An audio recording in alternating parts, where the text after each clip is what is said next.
is 120x cubed.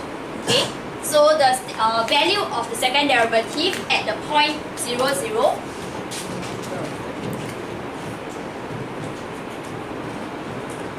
that will give you 0 itself. Okay, so at this juncture, it fails the second derivative test because the second derivative test will only be conclusive if it is more than 0 or less than 0.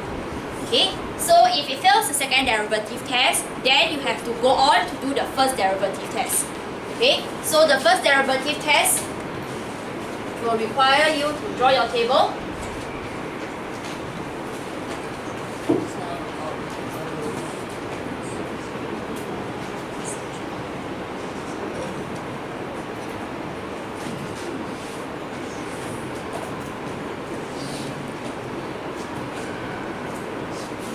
Okay, so keying into your calculator, okay, when x is equals to 0 into dy over dx, you know that this is 0, tangent will be like that.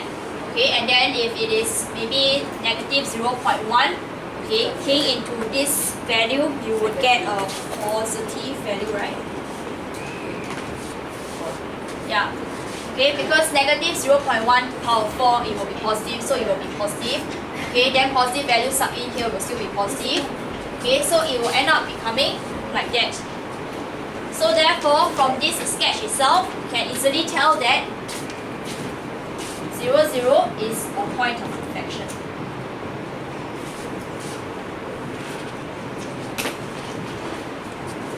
Alright? However, okay, I am not trying to draw a conclusion that d2y over dx squared equals to 0 means that it is a point of inflection. Okay, because if you all turn to your textbook, okay, on page 407, okay, let's look at example 6. Okay, on page 407, right? 407, page example 6, right, says that there is also a stationary point 0, 1.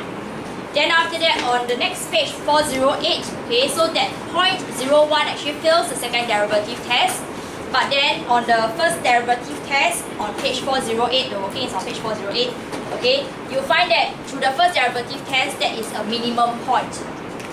Okay, so you need to verify with the first derivative test to prove that it is a minimum, maximum, or point of inflection. This is just a special case whereby the second derivative test is not comprehensive enough to cover all the maximum and minimum points. Yes. For the previous ones, Try 5. How do you get 4? Why I get 4? Because I differentiate the second derivative. I differentiate the first derivative, that's 4. Your dy over dx is 4x minus 16. Differentiate that is 4 first. Right? Okay, any questions? Yeah. Then for the final graph,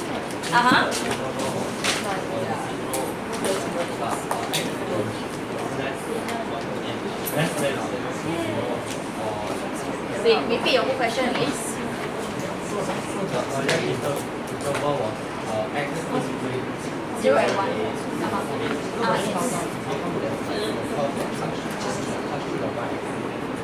yes. Oh, I didn't follow that. Answer your question. Okay. Sorry, Ethan pointed out, okay, sorry, I didn't follow the question, okay. This was given to be within the interval 0 to 8, so make sure your curve doesn't exceed. Okay.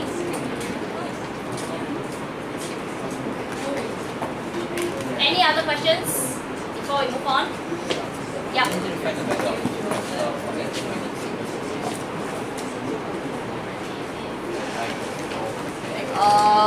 Yes, you should. Yeah, you should. But that is not my concern of this topic. Sketching that graph is not the concern of going through that question. Okay? I will just leave it to you to go and do your, yes, now here 0, 8.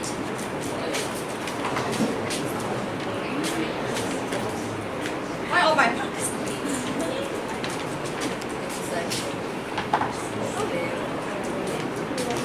Okay, go and find out this one at 8 itself, what is the point? Okay? So it's 27. Huh? 27. 27 now. Oh, that's so big. Then the Okay, but that shall not be my main concern. Alright, any other questions? Okay, can we look at try 7?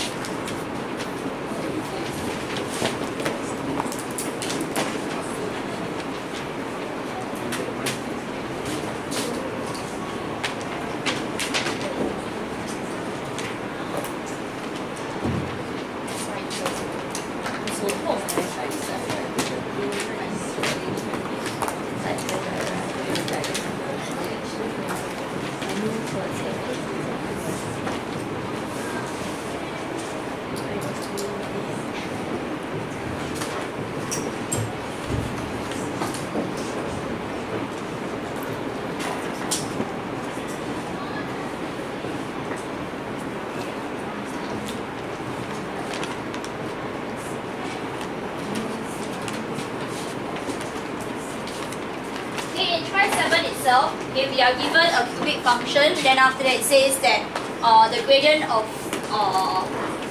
x equals to 2 is equals to 3. Okay, then after that, we want to first find out what's the value of k and subsequently the turning points. Okay, turning points only restricted to looking at maximum and minimum. Okay, so that is what we refer as turning points. Stationary points will include the point of inflection. Right, so turning points are a proper subset of stationary points.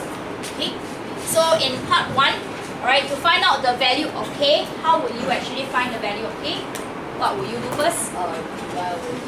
Okay, we will make use of the information since gradient is given, we dy over dx.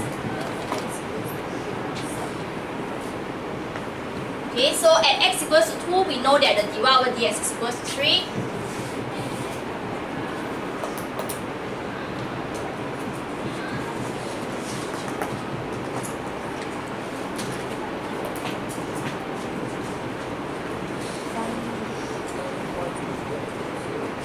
So k will be equals to negative 5.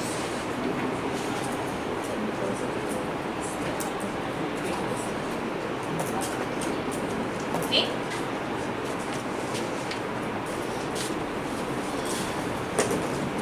Next, to find out what is the turning point, okay, we will find out where are the stationary points first. So dy over dx, let's substitute back in the k value. Then after that, when this is equals to 0,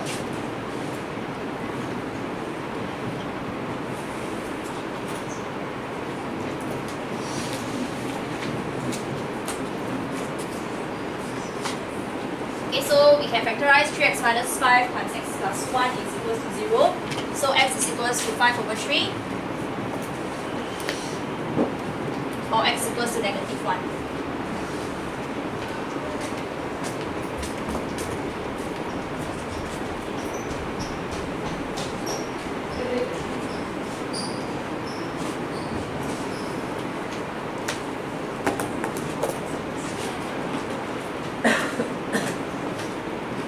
Then after that, to find out what's the turning point, we need to find out what's the y coordinate first.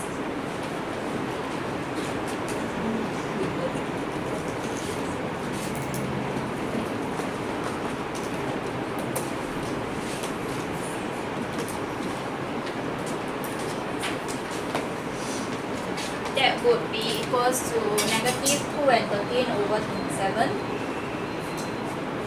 Okay, then after that, when x equals to negative 1,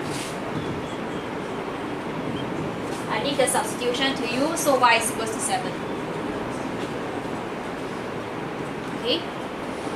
However, by finding out 5 over 3 and negative 2 and 13 over 27, and also the other point negative 1, 7, this is not sufficient to conclude that it is going to be a turning point.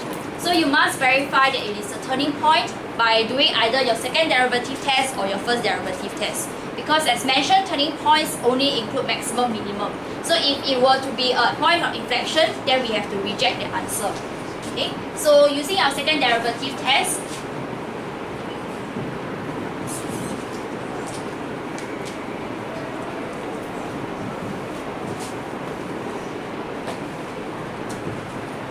okay, your second derivative will be 6x minus 2, and then at 5/3, -2, and 13/27.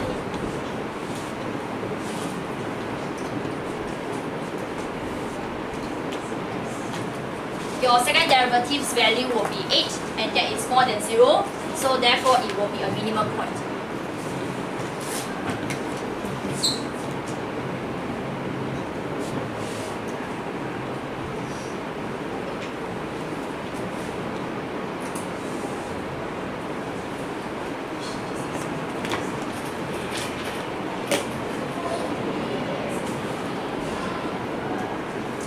Then we do the same for the other point, -1,7. We find that the second derivative is -8, that is less than 0.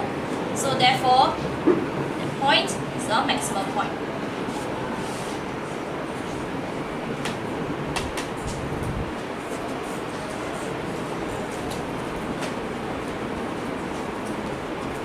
Any questions?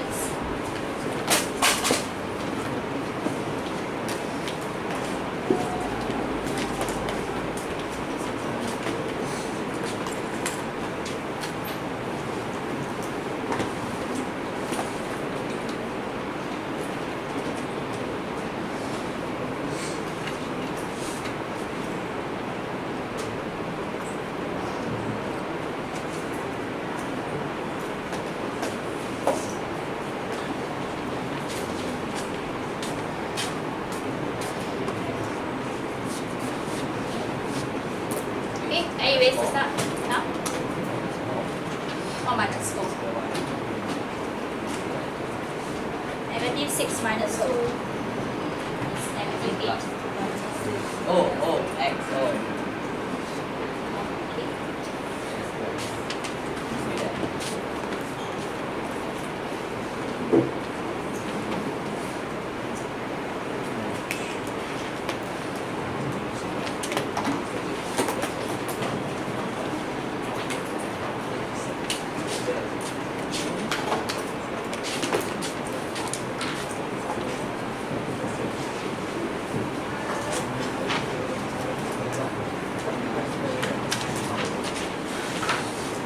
Okay, I want you to do for question 10 exercise 16.1.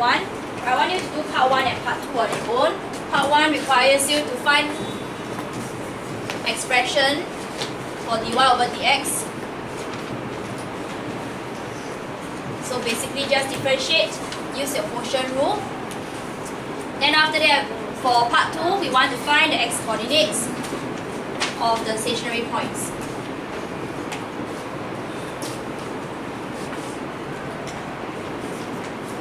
Okay, can you just do part 1 and 2 now?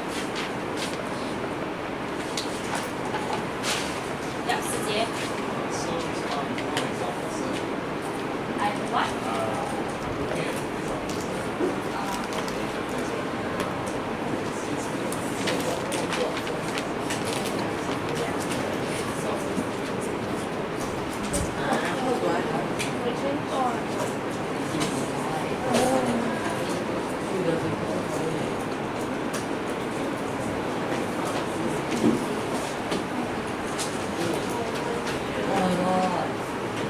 looking at Because you want to do the product is the integration of the square.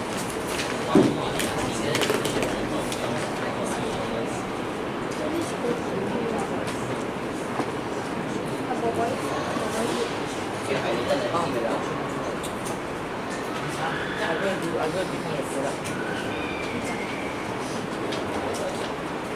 Huh?